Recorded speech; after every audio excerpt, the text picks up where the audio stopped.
அனைவருக்கும் வணக்கம். இது டிஎன்டி. இன்னைக்கு நம்ம ஸ்டஃப்டு பன் எப்படி செய்ய போறோம்ங்கறத பார்க்க போறோம். வாங்க வீடியோக்குள்ள போலாம்.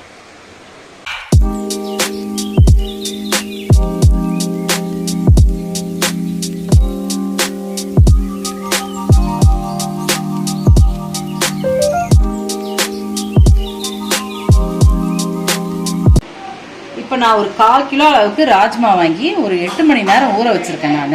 நான் நல்லா பொடிசா இருந்தது, நல்லா பருவட்டா ஆயிடுச்சு. நல்லா ஊறிட்டு இதை நல்லா வேக வச்சு எடுத்துக்கணும். பார்த்தீங்கன்னா பயிர் நல்லா வெந்திருக்கு. இல்லை கரண்டியில் இப்படி நசுக்கும் போதே உடையிறது தெரியுதுங்களா? நல்லா இந்த அளவுக்கு இந்த பக்குவம் வந்தால் போதும். ரொம்ப குழக்குலான்ட்டு வேகக்கூடாது. அதுக்கப்புறம் என்ன சேர்க்கலாங்கிறத பார்ப்போம். இது வெந்துகிட்டு இருக்கு. மறுபடியும் நான் வெந்துருச்சு, அடுப்பில் ஏற்றி வச்சிருக்கேன். அடுப்பை ஆன் பண்ணிட்டு இது வேகையிலேயே மறுபடியும் இந்த தண்ணிலாம் இருக்கு இல்லையா, அதோடய சேர்ந்து இது அப்படியே மத்திலேயே மசிச்சு விட்டுறலாம். ஏன்னா மத்திலேயே மசிச்சோம்னா ஓரளவுக்கு ஒன்றும் பாதியமாக இது வந்து மிக்ஸ் ஆகணும், குழையணும். அப்போ தான் நல்லாயிருக்கும். மொத்தமாகவும் குழைச்சிடக்கூடாது. நம்ம பார்த்தீங்களா, 1 2 ஒன்றும் பாதியமாக உடஞ்சிருக்கு இல்லையா, அது மாதிரி இருக்கணும். அடுப்பை சிம்மில் வச்சுக்கிட்டே அந்த தண்ணியோட தண்ணியாக ஈக்குவலாக ஆயிடணும். ஏன்னா தண்ணி தான் நமக்கு சத்து, அதனால அதை இருத்துறக்கூடாது. அவ்வளோதான். பார்த்தீங்களா, ஒன்றும் பாதியமாக இருக்கா? இந்த பக்குவத்தில் இருக்கும்போது நம்ம இதில் ஒன்றுனா சேர்ப்போம். ஒரு பிஞ்ச் அளவுக்கு சால்ட்டு சேர்த்துக்கிறேன், உப்பு. இப்போ ப்ரௌன் சுகர் ஒரு 2 டேபிள் ஸ்பூன் அளவுக்கு சேர்த்துக்கிறேன். இனிப்புக்கு ஏற்ற மாதிரி நீங்கள் சேர்த்துக்கலாம். ஏன்னா நான் இதில் கொஞ்சம் தேனும் சேர்க்க போகிறேன். இதில் ஒரு 3 ஸ்பூன் அளவுக்கு தேன் சேர்த்துக்கிறேன். 3 டேபிள் ஸ்பூன்.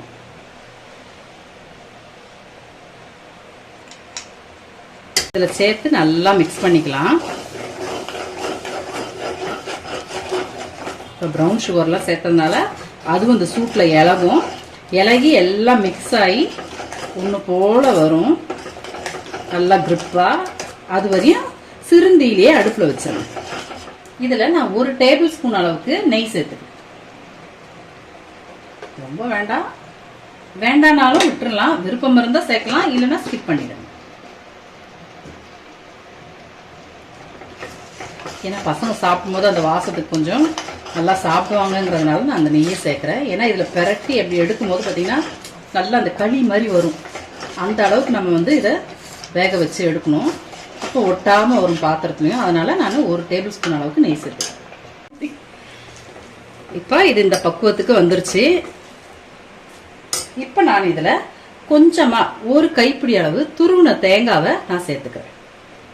ரொம்ப வேண்டாம், கொஞ்சம் ஒரு கை எடுத்தோம்னா எவ்வளோ இருக்குமோ அந்த அளவு போட்டால் போதும். துருவி சேர்த்திங்கன்னா டேஸ்ட்டாக இருக்கும். இப்போ இதுதான் சரியான பக்குவம். இந்த பக்குவத்தில் நம்ம அடுப்பை ஆஃப் பண்ணிடலாம். ஏன்னா அப்போதான் இது மாவுக்குள்ளே வைக்கும் போது நமக்கு ஈஸியாக நிற்கும் நல்லா. இதில் 3.5 கப் அளவுக்கு மைதா எடுத்திருக்கேன். இதை நம்ம ஜலிச்சுக்கலாம். 2 டேபிள் ஸ்பூன் அளவுக்கு பட்டர் சேர்த்துக்கிறேன். 1/4 ஸ்பூன்ல கொஞ்சம் கூட உப்பு சேர்த்துக்கிறேன்.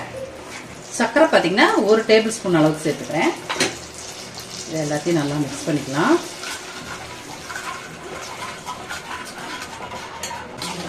இப்போ இதில் 1.5 கப் அளவுக்கு பால் சேர்த்துக்கிறேன்.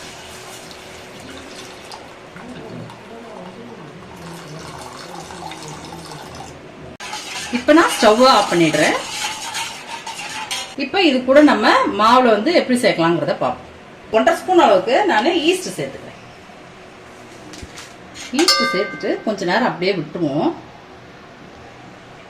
இப்போ பார்த்தீங்கன்னா நம்ம ஒரு 1/4 ஹவர் அப்படியே நம்ம ஈஸ்ட் போட்டு அந்த வார்ம் பாலில் நம்ம வச்சிட்டோம். அதனால நல்லா பொங்கி நல்லா இதுவாகி வந்திருக்கு. இந்த நேரம் பார்த்தீங்கன்னா நம்ம இந்த மைதா மாவில் இதை ஆட் பண்ணிக்கலாம். நம்ம ஜலிச்சு வச்சிருக்கோம் இல்லையா, அந்த 3.5 கப் மைதா, அதில் நம்ம இதை சேர்த்துக்கலாம். கொஞ்சம் கொஞ்சமாக ஊற்றி சேருங்க.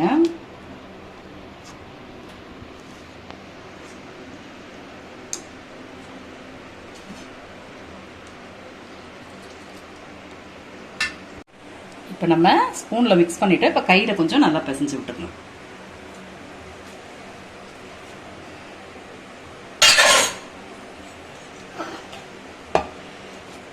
பார்த்தீங்கன்னா இந்த அளவு பக்குவம் இருக்கணும்.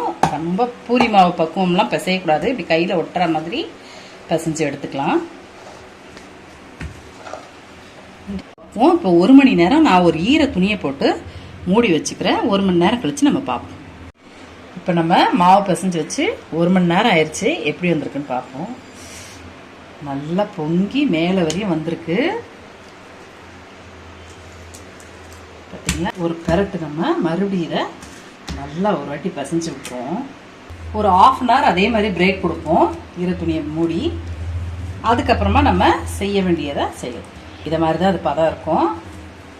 இன்னொரு 1/2 அன் ஹவர் கழிச்சு நம்ம பார்க்கலாம். இப்போ நம்ம அந்த ஈர துணியை போட்டு மூடி வச்சிடலாம். ஒரு 1/2 மணி நேரம் கழிச்சு பார்ப்போம்.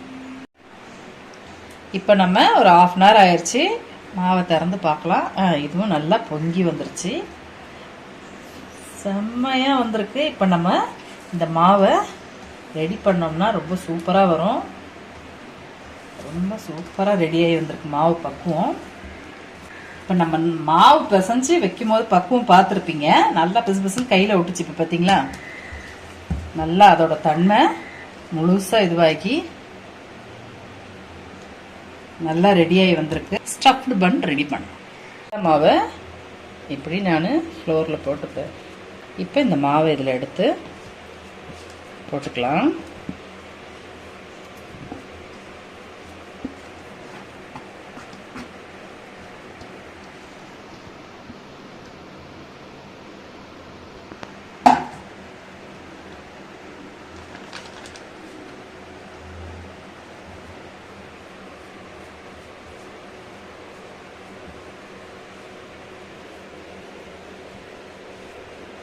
ரொம்ப அழுத்தி பிசையக்கூடாது. இதை சும்மா மேலாப்பில் அது ஒட்டாத அளவுக்கு சும்மா அந்த மைதாவை நம்ம மிக்ஸ் பண்ணி அது மேலே போட்டு, அவ்வளோதான்.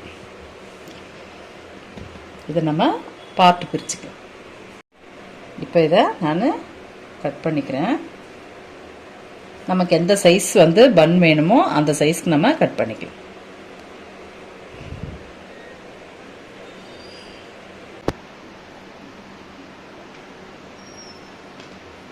இன்னும் சின்ன சின்னதாக கட் பண்ணிக்கலாம்.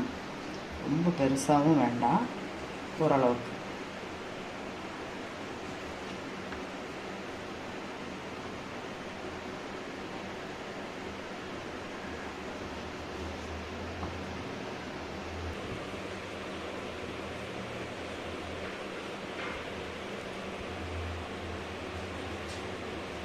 இப்போ இந்த மாவை பிரித்து நம்ம ஸ்மூத்தாக இப்படி எடுத்துக்கலாம். எடுத்தாலே அழகாக வந்துடும் நமக்கு. இதுக்குள்ளே இந்த ஸ்டஃப்பை நம்ம எடுத்து வைக்கலாம்.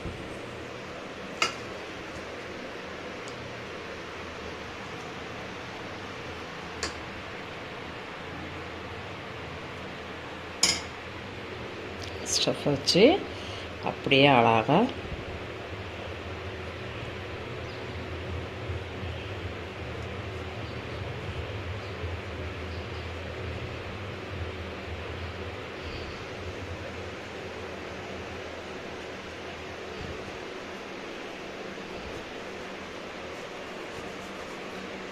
இதே மாதிரி எல்லாத்தையும் ஒன்று ஒன்றா செஞ்சிடலாம்.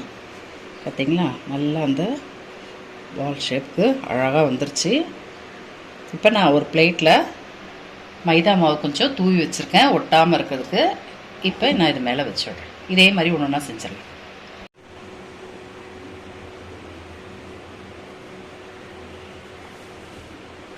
இப்போ இந்த மாவை எப்படி திறக்கலான்னு பார்ப்போம். மாவை எடுத்துகிட்டு அப்படி உருட்டக்கூடாது. பார்த்திங்கன்னா அப்படி உள்பக்கமாக உள்ட்டா மாதிரி இப்படி இப்படி கார்னர் இப்படி திருப்பிட்டு வரணும். வந்துட்டு பார்த்திங்கன்னா உள்ள இப்படி தான் இருக்கும். நம்ம அந்த உள் மாவை அப்படி திருப்பி மடிச்சுட்டு அப்படியே இதையே உள்ட்டாவா நீங்கள் இந்த கார்னர் பிடிச்சிங்கன்னா மாவு ஸ்லேட்டமாக வரும் நமக்கு.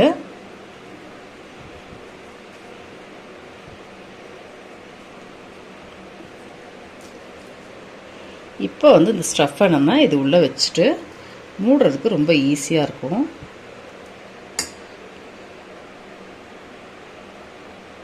எடுத்து அழகாக அது மேலே கார்னர் மாவை பிடிச்சி வச்சோம்னா நல்லா குவிஞ்சு அழகாக அது பார்த்திங்களா இப்போ இப்படி சுற்றும் போது மேலே இருக்க மாவை இப்படி மொத்தமாக பிடிச்சி லைட்டாக இப்படி முடிச்சுங்களா, அவ்வளோதான். இது அழகாக ஒரு ரவுண்ட் ஷேப் மாதிரி அழகாக பண்ணி வச்சிடலாம். இப்போ நான் சின்னதும் பெருசுமா நான் மாவை திரட்டி வச்சுருக்கேன். இது ஒரு 15 to 20 நிமிஷம் அப்படியே இருக்கட்டும். அதுக்கப்புறமா நம்ம ஸ்டீமிங் காட்டலாம். இப்போ மேலே ஒரு துணியை வச்சு நான் லைட்டாக மூடிடலாம். இப்போ நான் இதை மூடி வச்சு 10 நிமிஷம் ஆயிடுச்சு. இன்னொரு 10 நிமிஷம் இதே மாதிரி ஊறணும். நம்ம அதுக்குள்ளே நம்ம ஸ்டீம் காட்ட போகிற அந்த இட்லி சட்டியில் நான் இதை எடுத்து ஒன்றுனா வச்சு விடுறேன்.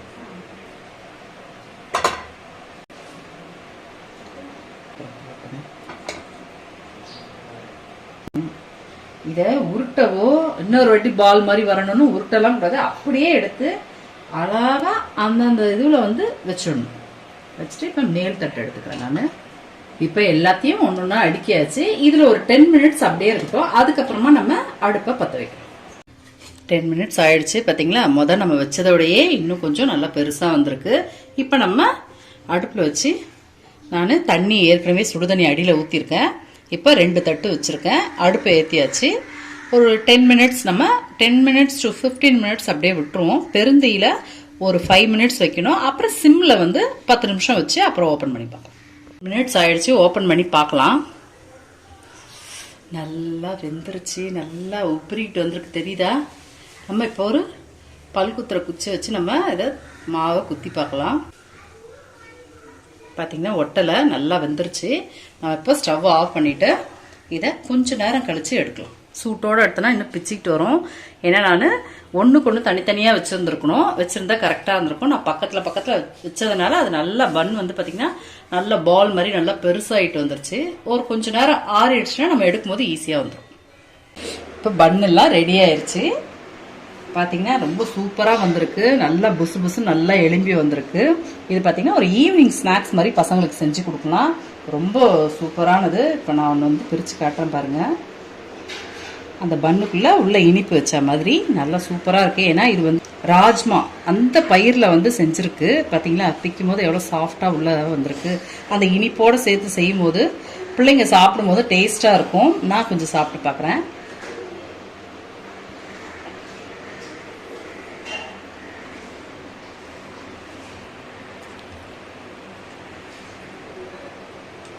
பார்த்தீங்கன்னா உள்ள டேஸ்ட் ரொம்ப நல்லா இருக்கு. அப்படியே அந்த பன்னோட ஸ்மெல் அப்படியே இருக்கு. அந்த பன்ல நம்ம ஒரு இனிப்பு ஸ்டஃப் வச்சு சாப்பிட்டா எப்படி இருக்குமோ அது மாதிரி ரொம்ப சூப்பராக வந்திருக்கு. நான் பார்த்தீங்கன்னா பக்கத்தில் வச்சதுனால அது பொங்கி வரும்போது உங்களுக்கு இடம் பத்தாம ஒன்னோட ஒன்று ஒட்டிக்கிச்சு. நீங்கள் வைக்கும் போது உருண்டை கொஞ்சம் சின்னதாகவும் போடலாம். ஒரு தட்டோட அந்த ஒரு குழியை விட்டு ஒரு குழியில வச்சிங்கன்னா உங்களுக்கு சரியாக வரும், கரெக்டாக இருக்கும். நீங்கள் அதை மாதிரி செய்யுங்க. ஆனால் ரொம்ப சூப்பராக இருக்குது. வீட்டில் கண்டிப்பாக ட்ரை பண்ணி பாருங்கள். இந்த வீடியோ உங்களுக்கு பிடிச்சிருந்தா லைக் பண்ணுங்கள், ஷேர் பண்ணுங்கள், சப்ஸ்கிரைப் பண்ணுங்கள். மறக்காமல் அந்த பெல் ஐகான் பட்டனையும் தட்டி விட்டுருங்க. Bye friends.